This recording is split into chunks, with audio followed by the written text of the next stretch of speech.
So a lot of people would agree with age comes wisdom, but what is the best way to share your experience with children? How can you really help them navigate the challenging waters of life? Joining me now is life coach Lisa Nkanochi, mother and grandmother, as well as life coach. Nice to have you here, Lisa. Good morning. How are you? I'm terrific. Talk about your background a little bit. How'd you get started on all this? Well, I've been working since I was a kid, actually, working towards my dreams, from doing things on television, behind the scenes, in front of the scenes, always in search of how to meet my favorite star celebrity, writing articles for newspapers. So, I had a lot of experiences, a lot of volunteering. That's something that my mom and my family instilled in me, a lot of community service, that actually helped me to develop a lot of skills that brought me to where I'm at today. Sure, and you have a couple grandkids along the way, right? 8 grandkids. How fun. 8 you from spend a lot of ages. time? Yes, I had 2 grandparents' week days at 2 different schools this week already. So yeah, it's very special for you to be able to,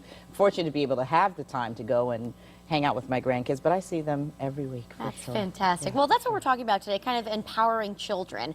And there's some different tips that you have, but let's first talk about the age of technology and instant messages. Well, obviously, I mean, all my grandkids happen to have their iPods that I got them, and we FaceTime, and we text, and we email, and I share pictures, old and new. Some of them will say, I already got that picture, Gigi, so they call me Gigi.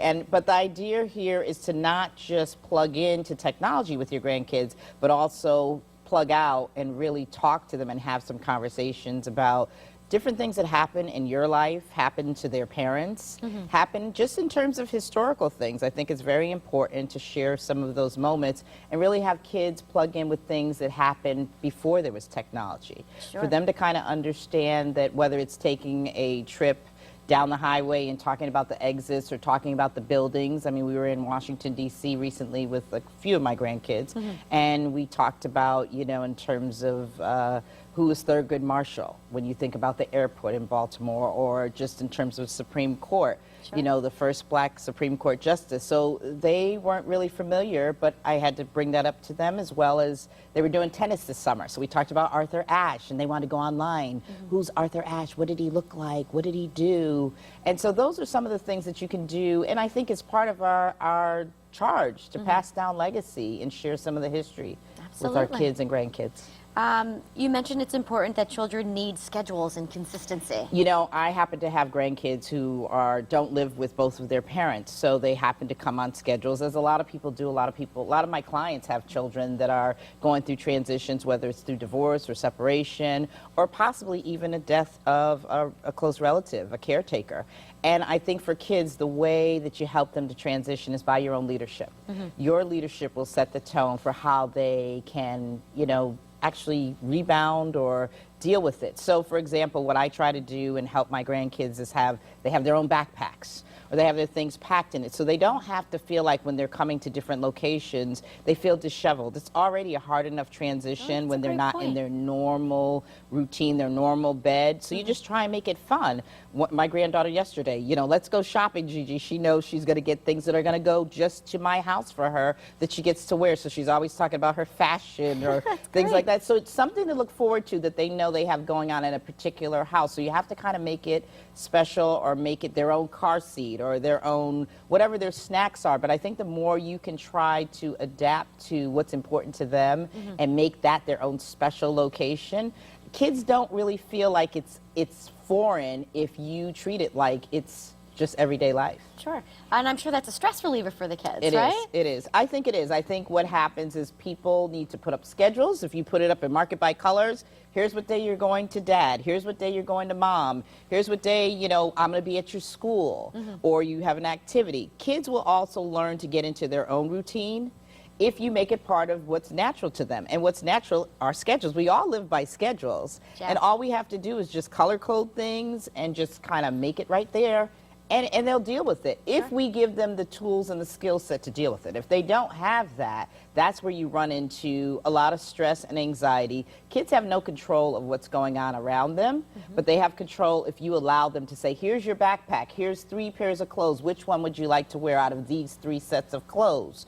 Or we're going to church on Sunday, so start laying your things out because we're going to church. Sure. Or you have a birthday party coming up. What would you like in your goodie bag? So when you come back and there's a party here and at mom or dad's house, you kind of know, I can invite these friends here and I feel comfortable with this going on over at mom's house because mom really knows how to, you know, cut the pumpkin, which is what my granddaughter says. My mom knows, she's taking us on a hay ride. Oh, so she good. wanted to do that there. And for us, we did flight. We did the trampoline ride. So she got 2 parties, you know. Yeah, that's not so bad. Not so right? bad. So That's the right. bottom line there is just keep it organized. Keep as it organized the parent, and as the caregiver. communication. I think you have to communicate with kids. Sometimes not too much communication, but communication that's age appropriate. I don't think that you should be giving kids, you know, well, your mom wouldn't let you do this, or your dad wouldn't let you do this, or they shouldn't have done that. It's whatever your traditions are in your family, you acquiesce to that. Sure. If going to church is part of what you do every week, that's what you do. It's not good or bad. It's what it is. And that's what you try and have them rise to the occasion and understand and appreciate and embrace what's going on in that particular time with that family. What are the traditions important? That's great. I mean, that makes it so much easier for the child. And just lastly here, Lisa, you talk about the importance of sportsmanship, team building, leadership. It's all part of personal growth. Well, there's other things too. I know there's a lot of bullying going on in schools, and I know that like Chelsea Piers in Stanford has this program where, you know, classes actually come to kind of work on team building. I also said it'd be a great way for families to go and do activities, Yeah, why whether not, it's at right? Chelsea Piers in Stanford, New York, or find a facility like that. Flight in New Britain, where my family happens to go, and you have 3-4 generations that go jump on a trampoline. What a better icebreaker, because you go back to being a kid. Sure. You know, simple things like, I sing with my grandkids, if you're happy and you know it, clap your hands.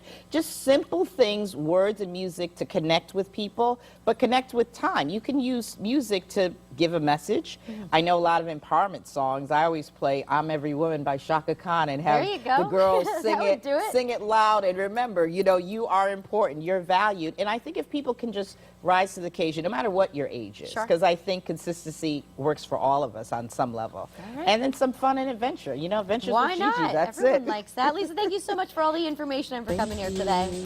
And we'll find more information over at WTNH.com. Just click on Style. And up next, we are making vegan pumpkin cupcakes when Style returns. We'll be right back.